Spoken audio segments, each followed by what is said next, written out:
Magandang araw mga bata! Halina at matuto sa araling panlipunan. Sa katatapos na aralin, ay nasuri mo at naunawaan ang mga paraan ng pagsasailalim ng katutubong populasyon sa kapangyarihan ng Espanya.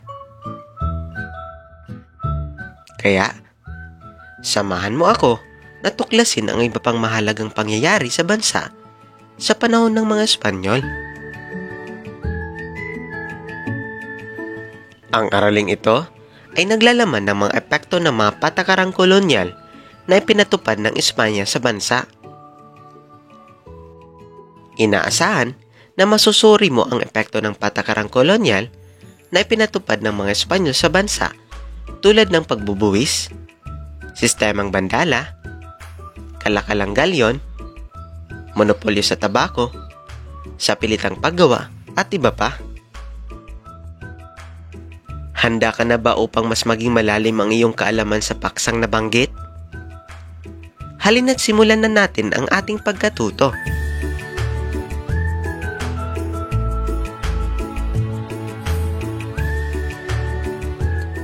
Ang polo ay serbisyo o sa pilitang paggawa.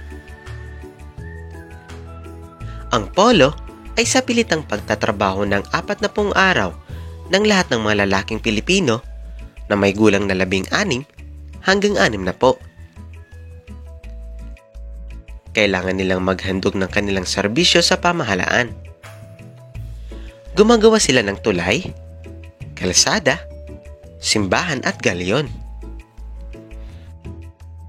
Batay sa Laws of Indies, may mga particular na condition sa pagpapatupad ng sapilitang paggawa upang maiwasan ang pang-aabuso ng mga pulista. Nakasaad sa batas na kailangang bayaran ang mga pulista sa kanilang pagtatrabaho. Hindi rin sila dapat dalhin sa malalayong lugar upang doon magtrabaho. Bagamat may mga batas na dapat sundin sa pagpapatupad ng sapilitang paggawa, hindi naman ito naisakatuparan o nasunod. Sa kabila ng mabibigat na gawain ng mga polista, hindi sila nababayaran. Kadalasan, sila pa ang nagdadala ng mga materyal sa mga infrastrukturang gagawin nila gaya ng adobe, itlog at pulot-pukyutan sa paggawa ng simbahan. Dinadala rin sila sa malalayong lugar upang doon magtrabaho, kahit na nakasaad sa batas na hindi ito ang dapat maging patakaran.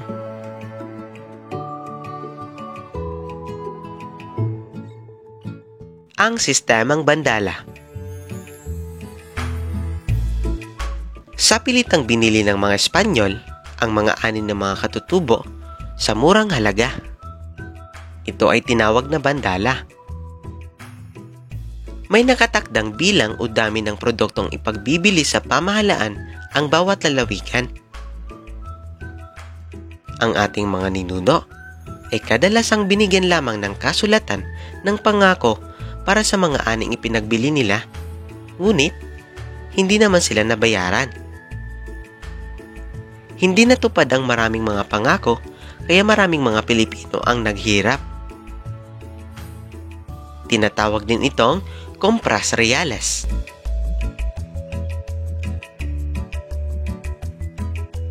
Ang kalakalang galyon. Nagkaroon ng kalakalan sa pagitan ng Pilipinas at Mexico.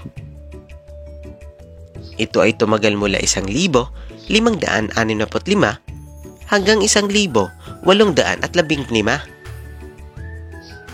Ito ay tinatawag na kalakalang galyon o kalakalang Maynila-Acapulco. Ang kalakalang ito ang naging pangunahing pinagmulan ng malaking kita ng kolonyalismong Espanyol sa bansa. Umabot sa 110 na galyon ang naglayag sa loob ng 250 taon hanggang 1,573. Mahigit 3 barko ang naglayag mula at patungo sa mga pantalan ng Maynila at ng Acapulco. Ang kalakalang ito ay naging kapaki-pakinabang at naging dahilan upang magpetisyon kay Hari Felipe II ang mga mangangalakal sa Sevilla, sa Espanya, na protektahan ang monopolyo ng Casa de Contratación na nakabase sa Sevilla.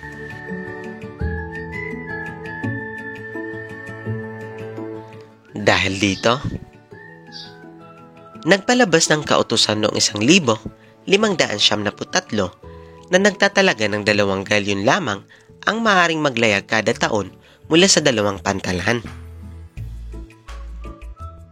Ang isa ay naglayag mula Acapulco papuntang Maynila na may dalang 500,000 pisong halaga ng mga kalakal, at ang ikalawa naman ay naglalayag mula Maynila patungong Acapulco na may karagdagang produktong nagkakahalaga ng 250,000 piso. Sa ganitong limitasyon, kinakailangan ang paggawa ng pinakamalalaking galyon na gawa sa pinakamatitibay na kahoy sa Pilipinas at makapagsasakay ng mabigat na kargamento at mga pasahero.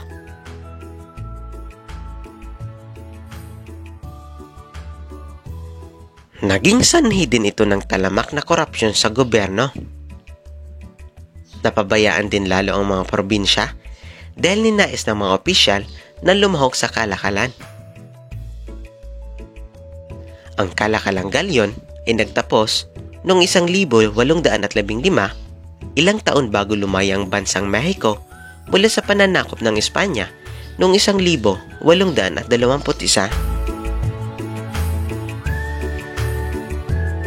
Ilan sa mga epekto ng kalakalang galyon ay nagkaroon ng kontrol ang mga Tsino sa kalakalan, nagkaroon ng palitan ng kaalaman sa filosofiya, teknolohiya at maging sa agham, ay nagkaroon din ng palitan ng mga kultura at pagpapaunlad ng mga ito.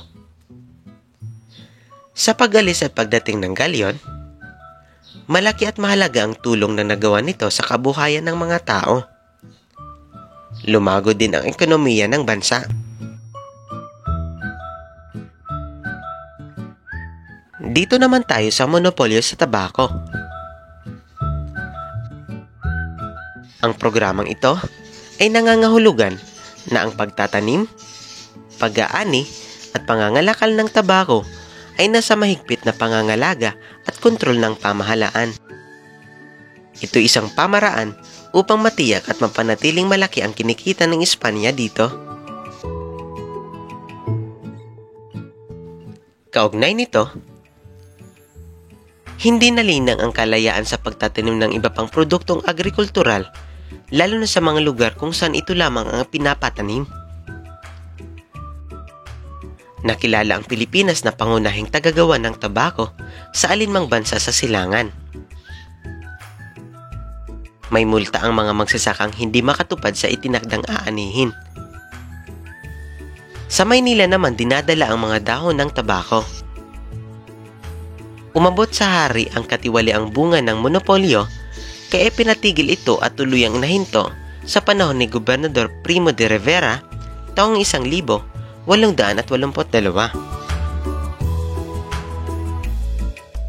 Ang mga sumusunod ay mga epekto ng monopolyo ng tabako ni Gobernador General Jose Basco. Mga positibong epekto. Una, tumaas ang ating ekonomiya. Pangalawa, maraming bansa ang nakipagkalakal sa atin para sa tabako. At pangatlo, nakilala tayo bilang Land of Tobacco dahil sa pag-export natin ng matataas na uri ng tabako. Mga negatibong epekto. Una, nagkaroon ng matinding taggutom dahil ang mga magsasaka ay tanging tinatanim lamang ay ang tabako. Pangalawa, maraming namatay dahil sa taggutom dahil dito. At pangatlo, maraming mga magsasaka ang nag-alsa dahil sa paraan ni Gobernador General Jose Basco.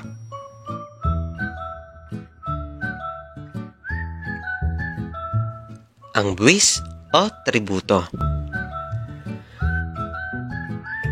Tumutol ang maraming Pilipino sa pagbabayad ng buwis dahil na rin sa pang-aabuso ng mga enkomendero na lumilikom nito.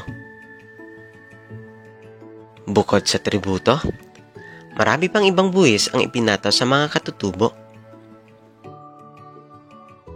Ang donativo de Zamboanga, Falwa, at Vinta ay mga buwis na kailangang bayaran upang suportahan ang hukbong militar sa pagsukbo ng pananalaki ng ilang mga Muslim sa pagkakataong nang bibihag sila ng mga katutubo upang ibenta bilang alipin.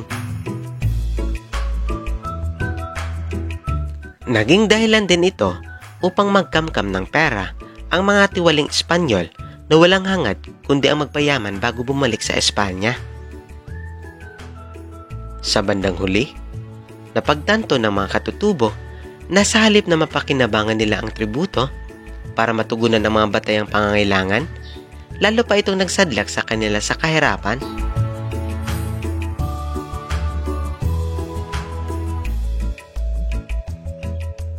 Royal Company. Ang Real Compañía de Filipinas o Royal Company of the Philippines ay itinatag noong ika-10 ng Marso, 1785. Layunin nito na maitaguyod ang kalakalan sa pagitan ng Espanya at Pilipinas at mapaunlad ang industriya at agrikultura ng bansa. Walang buwis na ipinataw sa mga produkto mula Europa at Amerika. Dahil sa mahinang pangangasiwa ng mga pinuno, ito ay nalugi. Nabuwag ito noong ika-6 ng Setyembre, 1984 na kung saan ang pagkakabuwag na ito ay nagbukas na malayang kalakalan.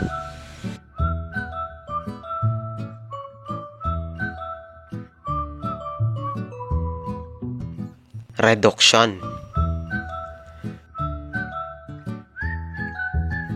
Sa pagdating ng mga Espanyol sa Pilipinas, napansin nila agad na karamihan sa mga katutubo ay nakatira malapit sa ilog, sapa o dagat. Sa mga nasabing lugar, magkakahanay o linyar ang pagkakaayos ng pamayanan sapagkat sinusunod lamang ng mga kabahayan ang direksyon sa dalampasigan. Ang sinaunang kaayusan ng pamayanan ng mga katutubo ay hindi pabor sa mga Espanyol. Ang ganitong kaayusan para sa kanila ay hindi nagpapakita ng sibilisasyon sapagkat ang mga sibilisadong tao para sa kanila ay nakatira sa pamayanang may pagkakaayos kung saan may sentro. Ipinatupad ang patakarang reduksyon upang mas maging madali ang mga sumusunod. Pagpapatupad ng mga batas sa mga katutubo, pagpapalaganap ng Kristyanismo, pangungulekta ng buwis, pagbabantay sa kanila at paghuli sa mga lumalabag sa batas. Gayunpaman, nagdulot ito ng mga negatibong epekto sa mga katutubo sapagkat nalayo sila sa kanilang pinagkukunan ng kabuhayan at nawalay sa mga kamag-anakan. Napilitan din silang magbayad ng buwis at sumunod sa patakarang Espanyol dahil ang paninirahan sa pueblo ay may kaakibat ng pagtanggap sa pamamahala ng mga Espanyol sa Pilipinas.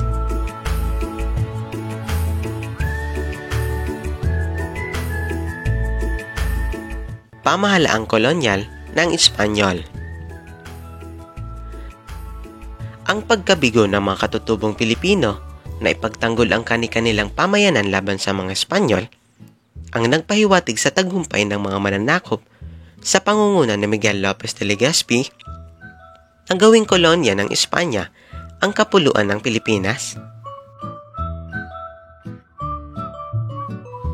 Upang mapangisiwaan ang kolonya, itinatag ng mga Espanyol ang isang sentralisadong pamahalaan sa Pilipinas. Sa pagkakataong ito, kinilala bilang pinakamataas na pinuno ang hari ng Espanya.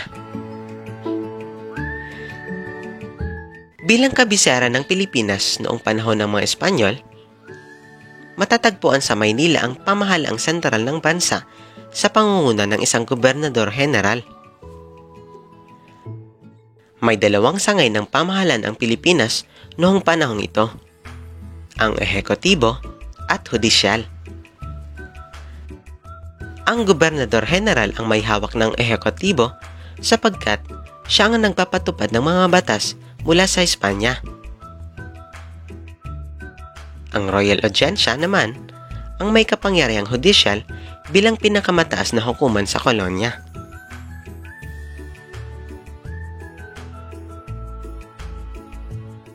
Ngayon, dito naman tayo sa mga epekto ng pagbabagong politikal sa Pilipinas.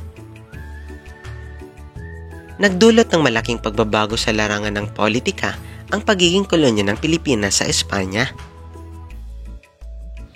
Sa pagkatatag ng pamahalaang sentral, napasailalim ang malaking bahagi ng kapuluan sa pamumuno ng mga Espanyol.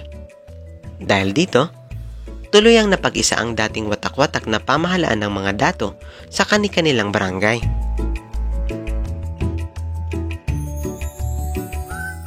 Bago dumating ang mga Espanyol, ang ganap ng kapangyarihang mamuno sa isang pamayanan ay hawak ng dato. Siya ang punong tagagawa ng batas, tagapagpaganap at tagapaghukom. Sa panahong kolonyal, inalis sa kanya ang mga kapangyarihang ito. Napasailalim ang dato sa kapangyarihan ng mga dayuhang Espanyol.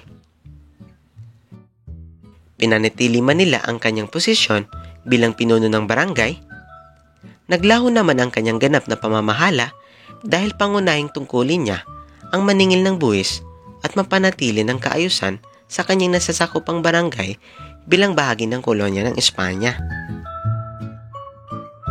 Sa kabilang dako, pinanatili ng hari ng Espanya ang kalagayan ng lipunan ng dato at ng kanyang pamilya. Nagpatuloy ang nakasanayan nilang paglilingkod ng kanilang mga tauhan at kinilala sila bilang prinsipalya.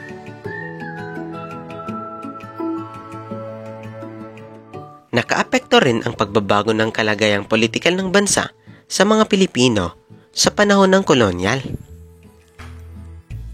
Naging mahirap ang pagsunod sa batas at patakarang ipinapatupad ng mga dayuhan. Naging mapang-abuso ang mga opisyal at hindi naging pantay ang pagtrato sa mga katutubo.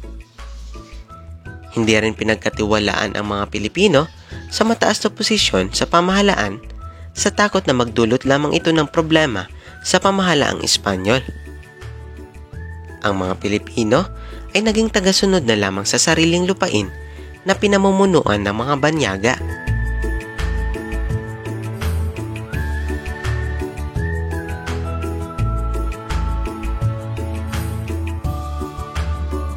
Hanggang dito lang muna mga bata. Sana ay naunawaan ninyo ang epekto ng patakarang kolonyal. Kita-kits sa mga susunod pang mga aralin. Hanggang sa muli, paalam!